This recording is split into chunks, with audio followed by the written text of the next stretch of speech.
우리 한 목소리로 같이 읽겠습니다. 곧 우리가 원수 되었을 때 그의 아들의 죽으심으로 말미암아 하나님과 화목하게 되었은즉 화목하게 된 자로서는 더욱 그의 살아나심을 말미암아 구원을 받을 것이니라. 아멘. 세 번역으로 다시 한번 읽어드리겠습니다. 우리가 하나님의 원수일 때에도 하나님의 아들의 죽으심으로 말미암아 하나님과 화해하게 되었다면 화해한 우리가 하나님의 생명으로 구원을 얻으리라는 것은 더욱더 확실한 일입니다. 아멘. 하나님의 좋은 친구 되기라는 제목으로 같이 목적 이끄는 삶 11번째 날을 시작하겠습니다. 하나님은요, 우리의 가장 친한 친구가 되기를 원하고 계십니다.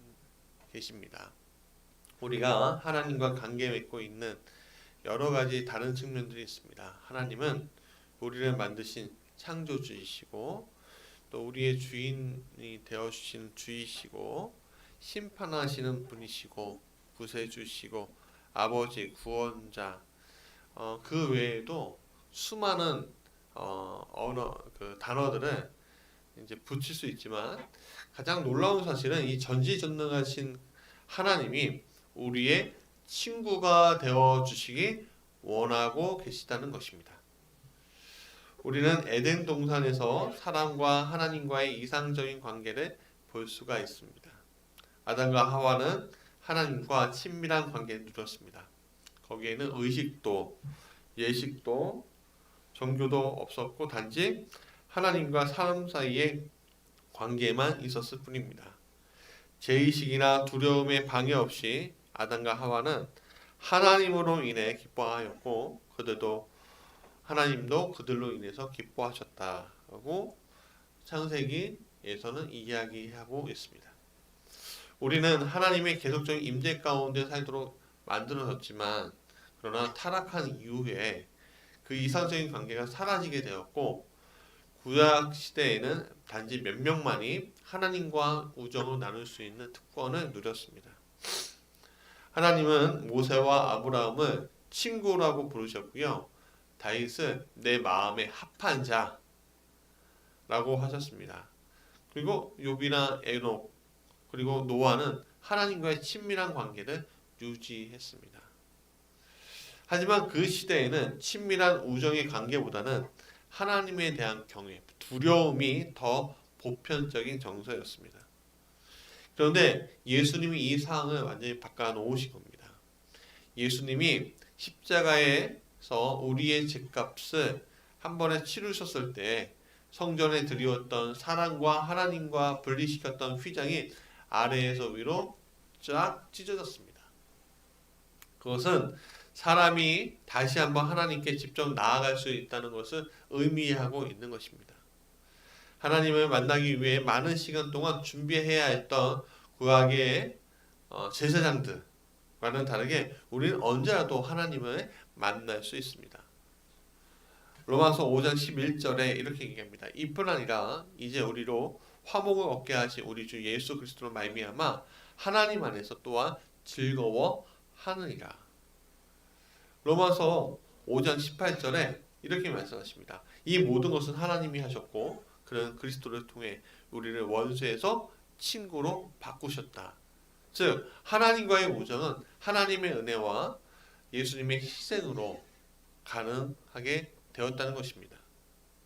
찬송가에 보면 죄심 맡은 우리 구주 이런 찬송 있죠. 하지만 사실 하나님은 삼위일체이시죠. 아버지 하나님이 계시고 아들 하나님이 계시고 성령 하나님이 계시는데 이 모두와 함께 교제하라고 하나님은 우리를 초청하고 계신다는 겁니다. 예수님은 요한복음 15장 15절에 이렇게 말씀하십니다. 이제부터 너희를 종이라 하지 아니하니 종은 주인이 하는 것을 알지 못함이라. 너희를 친구라 하였노니 내가 내 아버지께 들은 것을 다 너희에게 알게 하였느니라. 이 구절에서 친구라는 단어는 얼굴을 그냥 아는 정도의 사이를 이야기하는 것이 아닙니다. 간혹 가다가 어쩌다가 한번 전화해서 밥 한 끼 먹는 사이가 아닙니다. 아주 가깝고 서로 신뢰하는 사이의 친구를 이야기하는 겁니다. 이 단어는 요한복음 3장 29절에 결혼식에서 신랑 들러리를 일컬을 때 말하는 것입니다. 또 아주 가깝고 신뢰하는 친구들과의 모임을 일컬을 때 사용됩니다. 왕궁에서 종들은 왕과 일정한 거리를 유지해야 하지만 신뢰하는 친구들의 모임은 굉장히 친밀하고 또 직접 만나고 또 비밀된 정보를 나누는 것이죠. 하나님이 나를 그러한 친한 친구로 그 모임의 일원으로 두고 싶어 한다는 것은 사실 이해하기 굉장히 어려운 것입니다. 하지만 성경은 하나님께서는 우리와의 관계에 대해 열정을 가진 하나님이시다는 것을 직접 보여주고 계십니다. 하나님은 우리가 그분의 영광과 사랑 그리고 목적을 깊고 친밀하게 알기 원하십니다. 사실 하나님은 우리가 당신의 친구가 되게 하시려고 온 우주를 계획하셨고 역사의 모든 부분은 조율하셨으며 우리의 삶의 구체적인 부분까지 계획해 놓으셨습니다. 사도행전 17장 26절부터 27절에 이렇게 이야기합니다. 세 번역입니다. 그분은 인류의 모든 족속을 한 혈통으로 만져서 온 땅 위에 살게 하셨으며 그들이 살 시기와 거주할 지역의 경계를 정해 놓으셨습니다. 이렇게 하신 것은 사람으로 하여금 하나님을 찾게 하시려는 것입니다. 사람이 하나님을 더듬어 찾기만 하면 만날 수 있을 것입니다. 사실 하나님은 우리 각 사람에게서 멀리 떨어져 계시지 않습니다. 하나님을 알고 그분을 사랑하는 것이 우리의 가장 큰 특권입니다. 하나님이 우리를 아시고 우리를 사랑하시는 사실은 우리에게는 가장 큰 기쁨이 되기도 합니다. 예레미야서 9장 24절에 하나님은 자랑하는 자는 이것으로 자랑할지니 곧 명철하여 나를 아는 것과 나 여호와는 인애와 공평과 정직을 땅에 행하는 자인 줄을 깨닫는 것이라 나는 이 일을 기뻐하노라 라고 말씀하고 있습니다.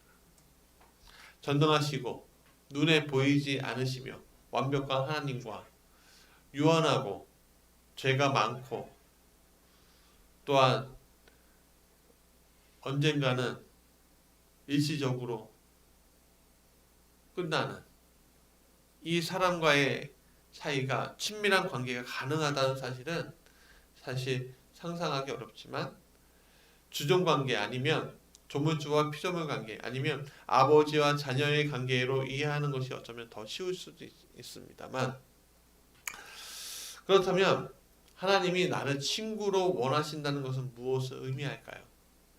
하나님의 친구였던 성경 속 인물들의 삶을 보면 하나님과의 우정에 관한 비밀을 알 수가 있습니다. 먼저 오늘은 두 가지를 이야기하고 다음에 네 가지를 살펴보기로 하려고 합니다. 첫 번째, 하나님의 가장 좋은 친구가 되는 것에 대해서 이야기해 봅시다. 끊임없는 대화를 통해 일주일에 한 번 교회에 가는 것만으로는 혹 매일 아침 경건의 시간을 갖는 것만으로는 하나님과 친밀한 관계를 유지할 수 없습니다.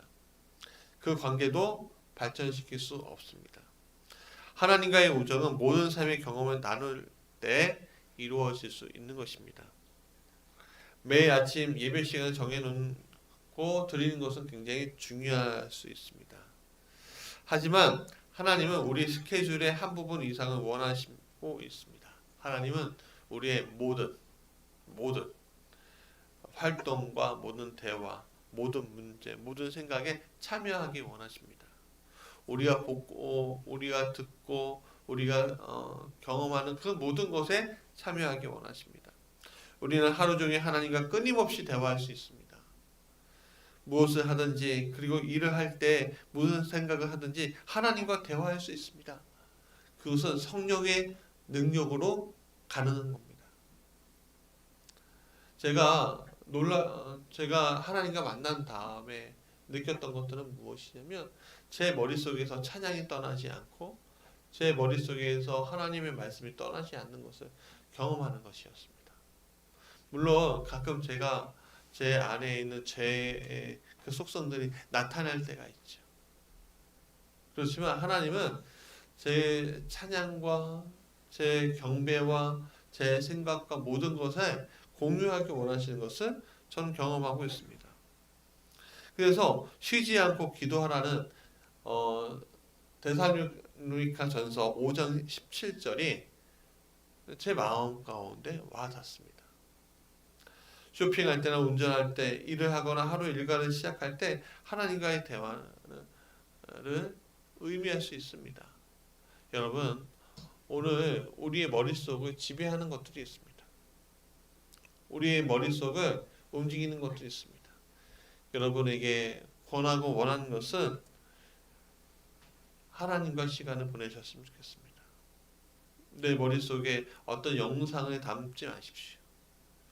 내 머릿속에 어떤 이미지를 담지 마십시오. 내 머릿속에 어떤 노래를 더 담으려고 노력하지 마십시오. 내 머릿속에 찬양을 담으시고 내 머릿속에 하나님의 이미지를 담으시고 내 머릿속에 하나님의 생각을 담으셨으면 좋겠습니다. 사람들이 흔히 잘못 알고 있는 사실 하나가 하나님과 시간을 보내는 것은 그분과 단둘이 조용히 있는 것을 의미하고 있습니다. 라는 이야기입니다. 물론 예수님이 보여주듯이 우리는 하나님과 단둘이 있는 시간도 가져야 합니다. 하지만 그것은 우리가 깨어있는 시간의 한 부분일 뿐입니다. 만약 우리가 하는 모든 일에 하나님과 함께하고 그분의 임재하심을 의식한다면 우리가 하는 모든 것이 하나님과 시간을 보내는 것이 될 수가 있습니다. 17세기에 로렌스라는 분이 있는데 프랑스 수도원 조리사였습니다. 그분은 하나님의 임재 연습이라는 책을 통해서 하나님과 끊임없이 대화하는 법을 가르쳐 주셨습니다. 그는 조리장으로서 식사를 준비하고 설거지를 하는 것 같은 가장 일상적이고 작은 일에도 예배 그리고 하나님과의 교제를 바꿀 줄 알았습니다. 제가 군대에서 있을 때 군대 보직 중에 제일 힘든 보직이 있었습니다. 이게 뭐냐면 취사병이었어요. 이 취사병은 군대 훈련도 하지 않습니다, 사실. 근데 문제가 있었습니다. 새벽에 일어나서 밤늦게까지 밥하고 설거지하고 밥하고 설거지하는 것들을 반복해야만 했습니다. 그러니까 개인적인 시간이 없는 거예요. 취사병들이 또 많으면 모르겠는데 몇 명 안 되는 사람들이 수백 개의 사람들을 먹이려니까 시간이 그렇게 남지 않더라 이거지요.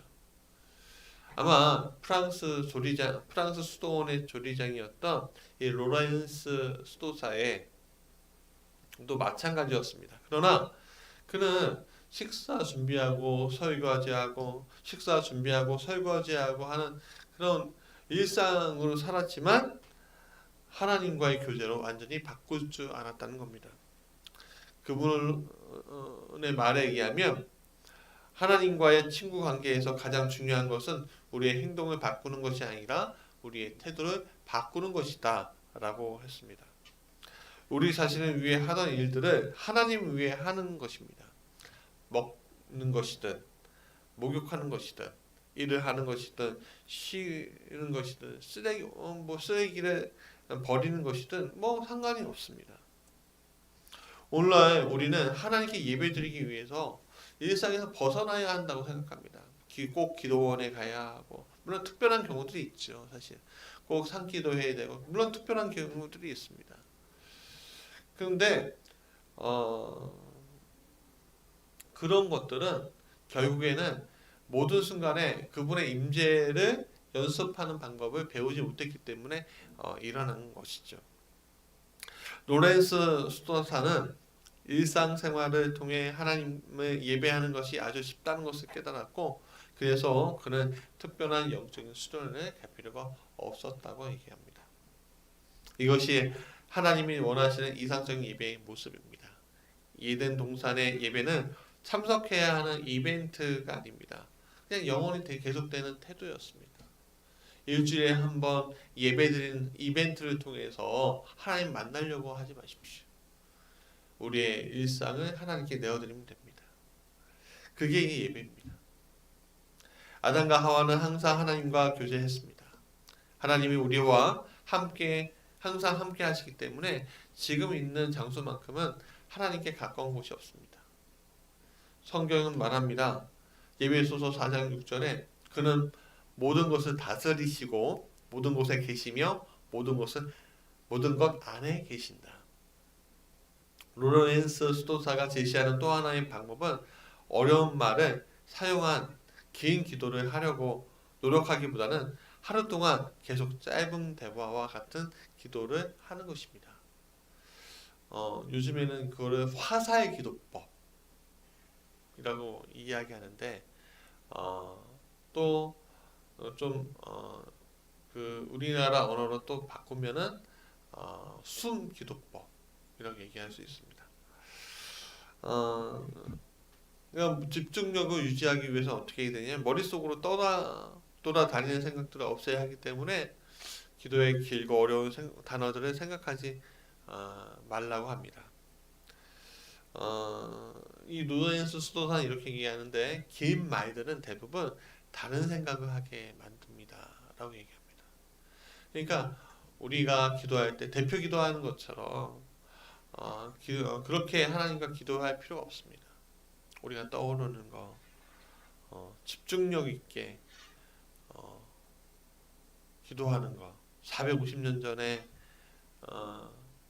제안한 이 로렌스 수도사의 기도법은 굉장히 중요한 연관성이 있어 보이는데 데살로니가전서 5장 17절에 쉬지 말고 기도하라 라고 이야기하는 것들, 이 숨기도, 그러니까 숨으로 기도하는 거, 들이쉬고 내쉬고 들이쉬고 내쉴 때마다 기도하는 것들을 많은 그리스도인들이 몇 세기 동안 사용했는데 이런 겁니다.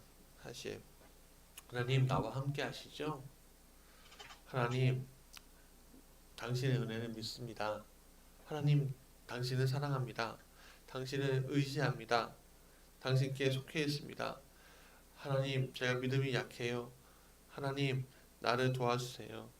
당신을 신뢰합니다. 이런 거 있잖아요. 그냥 들숨과 날숨으로 기도할 수 있습니다. 하나님 도와주세요. 따라해볼까요? 들으실 때 하나님 도와주세요. 하나님 떠나지 않게 해주세요. 이렇게 기도하는 겁니다. 어렵지 않죠? 예. 내 머릿속으로 하나님 영광 받으세요. 하나님 사랑해요. 이렇게 기도하는 거예요.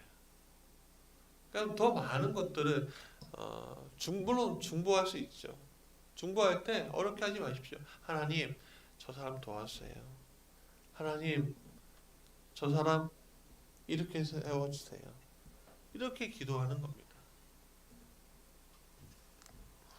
여러분 자주 이런 짧은 문장을 통해서 마음에 깊이 박히게 하여 주시는 것이 좋습니다.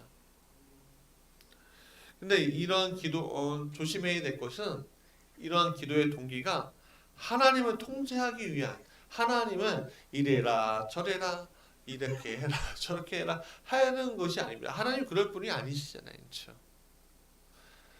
하나님께 영광 돌리기 위한 것이에요. 그것을 주의하고선 잊지 말아야 합니다. 하나님의 임재를 연습하는 것은 하나의 기술이고 발전시킬 수 있는 습관입니다. 여러분 음악가가 쉽게 아름다운 음악을 연주하기 위해서 하는 것이 무엇인지 아십니까? 음계를 매일 연습하고 매일 자기 악기를 치고 매일 자기의 목소리를 단련하는 겁니다. 그들은 순간순간마다 자기가 어떤 존재라는 것을 알고 자기의 직업이 무엇인지 아는 존재입니다. 제가 좋아하는 가수 중에 이선희 씨가 있습니다. 아실 거예요. 이선희 씨가 참 자기 관리를 잘합니다. 24시간 자기 관리를 하는데 목소리 상태를 좋게 하기 위해서 굉장히 조심합니다. 그래서 일어나자마자 또 목소리 보호하기 위해서 조심하고, 다른 사람들과 이야기할 때 큰 소리를 내는 것을 조심하고 하는 그 순간순간을 조심하면서 노래에 집중합니다. 그러니까 이 사람은 굉장히 노래에 대한 에너지를 한 번에 발산시킬 수 있는 것이죠. 처음에는 하나님이 그 순간순간마다 우리와 함께 하신다는 것을 계속적으로 상기시켜 줄 수 있는 무엇인가 필요합니다. 하지만 시간이 좀 지나면 하나님에 대해서 생각하고 하나님과 모든 것에 대해서 대화하고 모든 곳에서 그분의 임재를 느끼는 것은 좀 더 자연스러워질 수가 있습니다. 네. 어쩌면 하나님의 임재를 생각나도록 만드는 물건들 주변에 두는 것부터 시작할 수 있습니다. 뭐 말씀 구절이나 뭐 십자가나 또 천주교인들은 묵주 있잖아요. 묵주 이런 식으로 이제 사용하면서 하나님을 생각할 수가 있는데 어쩌면 뭐 작은 쪽지에다가 하나님은 지금 나와 함께 나를 위해 계신다 이렇게 할 수도 있고요. 때로는 뭐 휴대폰, 스마트폰은 볼 때마다 요즘에 어플이 잘 나와갖고요. 볼 때마다 말씀이 보이게끔 할 수도 있고요. 옛날에는 베네딕트 수도사들은 하던 일을 멈추고 그 시간을 기도하기 위해서 종을 치는 것처럼 우리에게 알람을 준비해서 하나님이 계셔요 이런 식으로 알람을 할 수도 있죠. 물론 가끔은 어쩌면 자주 하나님의 임재를 우리가 놓칠 때도 있습니다. 그러나 우리가 하나님의 임재를 놓치지 않으려고 노력한다면, 모든 것을 통해 하나님의 임재를 경험하기 원한다면 우리는 중요한 것을 놓칠 수 없습니다.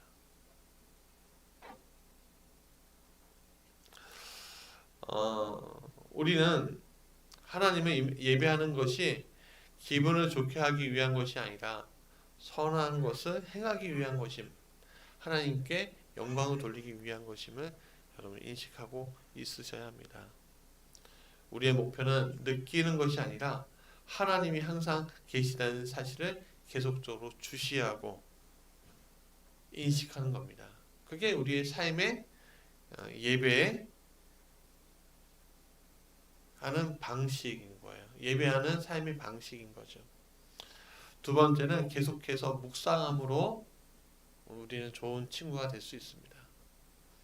하나님과의 우정에서 맺는 두 번째 방법은 하루 종일 그분의 말씀을 생각하는 거예요. 그것을 우리가 묵상이라고 합니다. 제가 말씀을 준비할 때마다 항상 느끼는 것은 무엇이냐면 어떤 주제가 있을 때 하나님 이 말씀에 어떤 것이 좋을까요? 주일날 한 주제를 선택했다면 계속 그 주제가 제 머릿속으로 떠나지 않습니다. 그러다가 우리가 말씀을 계속 읽어보면 그 말씀 전체를 외우시는 분도 있지만 구절구절이 생각이 나거든요. 그럼 그때마다 하나님 지혜 주셔서 그 말씀을 적용하는 것이죠. 그분이 무슨 말을 하셨는지 모르고서 하나님의 친구가 될 수가 없습니다.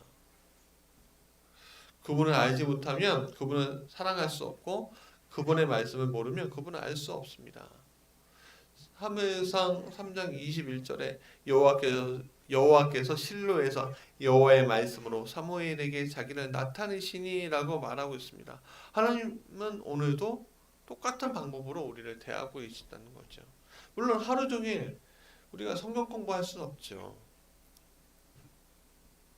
그러나 읽거나 외운 구절을 하루 동안 정도는 생각할 수 있습니다. 그리고 그 머릿속에서 그 구절에 대해서 곰곰이 생각해 볼 수가 있죠. 여호와는 나의 목자시니. 그 짧은 그것들이 정말 하나님이 나의 목자가 되어 주시는 건가? 정말 되어 주시겠지? 사망의 음침한 골짜기 다닐지라도 내가 진짜 지금 어려운 그 순간인데 하나님이 나를 지켜주시겠지? 주와의 지팡이와 막대기가 나를 안위하신다. 정말이십니까 주님? 이런 식으로 우리가 말씀을 통해서 나타낼 수 있는 거죠. 묵상은 뭐 수도사들이나 어떠면 신비주의의 자들이 하는 어렵고 비밀스러운 의식 같은 것이라고 생각할 수 있는데 사실 그렇지 않습니다. 그냥 묵상은 단순히 초점을 맞춰 생각하시고 또 어디서든 모든 사람이 배울 수 있고 할 수 있는 것입니다. 여러분 한 문제를 반복적으로 생각하면 그것을 걱정이라고 부릅니다. 그러나 하나님의 말씀을 반복해서 생각하면 그것은 묵상이 되는 겁니다. 여러분 오늘 우리가 우리의 실패에 대해서 걱정하고 우리의 실패에 대해서 계속 생각하면 우리에게 미치는 것은 화밖에 없습니다. 그러나 하나님의 말씀이 내게 임하고 하나님의 말씀을 계속적으로 묵상하면 우리에게 미치는 것은 복이 될 것입니다. 우리가 걱정하던 방법처럼 오늘 우리가 하나님을 묵상하는 방법을 터득할 수만 있다면 우리는 이미 그것을 할 수 있는 것이죠. 우리의 관심을 걱정거리에서 성경 구절로 돌리면 되는 겁니다. 하나님의 말씀을 더 묵상하면 할수록 나의 실패에서 나의 걱정에서 우리는 벗어날 수 있습니다.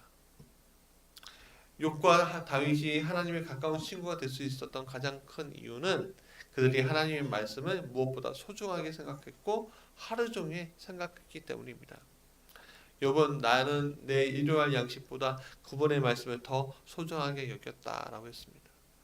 다윗은 내가 주의 법을 어찌 그리 생각하는지요 내가 그것을 종일 묵상합니다. 시편 77편 12절에 또 주의 모든 일을 묵상하며 주의 행사를 깊이 생각합니다 라고 고백합니다. 친구가 되면 비밀을 나누죠. 만약 우리가 그분의 말씀에 대해 하루 종일 생각하는 습관을 기른다면 하나님은 그분의 비밀을 우리와 같이 나누실 것입니다.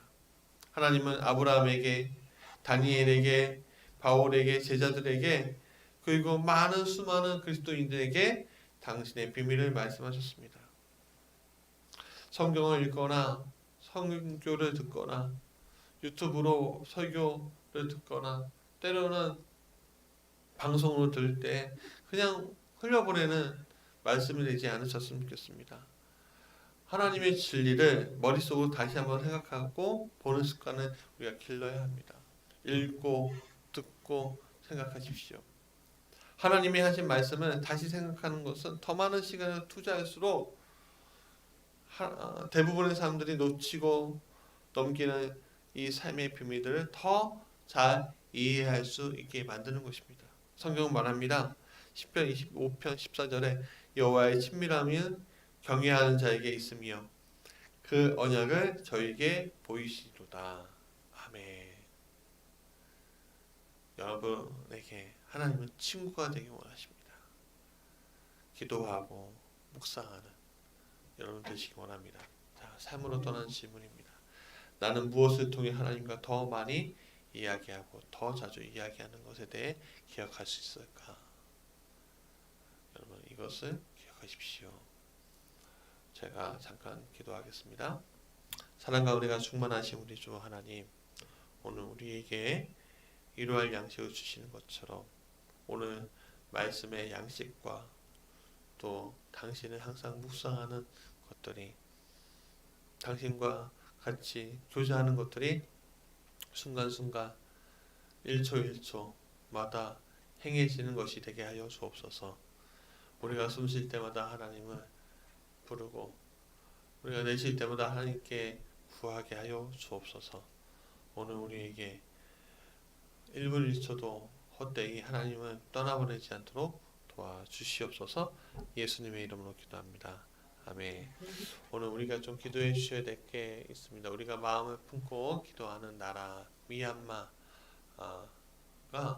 지금 엄청난 어려움을 겪고 있는데 군인들이 쿠데타를 일으켜서 정권을 잡은 지 한 달이 되었습니다. 그런데 지금 전국적으로 시위가 일어나고 어저께 하루에만 군인들이 민간인들을 18명을 총으로 죽였습니다. 여러분 이런 일이 일어나야 하지 말아야 합니다. 여러분 오늘 우리가 기도함으로 그 문제를 해결할 수 있음을 믿습니다. 우리가 같이 우리가 품는 그 민족을 위해 기도하셨으면 좋겠습니다. 또한 여러분